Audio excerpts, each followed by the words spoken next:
இந்த ஆட்சியாளர்கள் நாங்கள் ஆட்சிக்கு வந்தால் புதிய ஓய்வூதியத்தை ரத்து செய்வோம் என்று சொன்னார்கள். ஆனால் குழு போடுவோம்னு சொல்லல.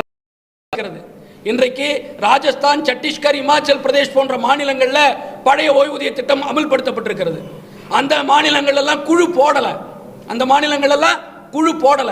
ஆனால் இன்றைக்கு எதற்கெடுத்தாலும் மத்திய அரசை குறை கூறுகிற தமிழக அரசு இன்றைக்கு புதிய ஓய்வூதிய திட்டத்தை ரத்து செய்வதற்கு தொடர்பாக இன்றைக்கு மத்திய அரசு அறிவித்திருக்கிற அந்த ஒருங்கிணைந்த ஓய்வூதிய திட்ட கமிட்டியின் பரிந்துரைகளின் பின்னால் போய் ஒளிந்து கொள்வதற்கு முயற்சிக்கிறது.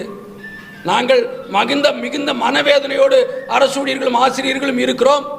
2026 சட்டமன்ற தேர்தலில் நிச்சயமாக எங்களுடைய ஆதங்கங்கள் எங்களுக்கு துரோகம் செய்ய தமிழக அரசு நினைத்தால் நிச்சயமாக 2026 சட்டமன்ற தேர்தலிலே அரசு ஊழியர்கள், ஆசிரியர்கள், ஓய்வு பெற்றவர்கள், எங்களுடைய உற்றார் உறவினர் ஆகியோருடைய வாக்குகள் அரசுக்கு எதிராக போகக்கூடிய மனோநிலையில் அரசு ஊழியர்களும் ஆசிரியர்களும் இருக்கிறார்கள் என்கின்ற தகவலை மாண்புமிகு தமிழக முதல்வருக்கு இந்த பத்திரிகையாளர் சந்திப்பின் வாயிலாக தெரிவிக்க விரும்புகிறோம்.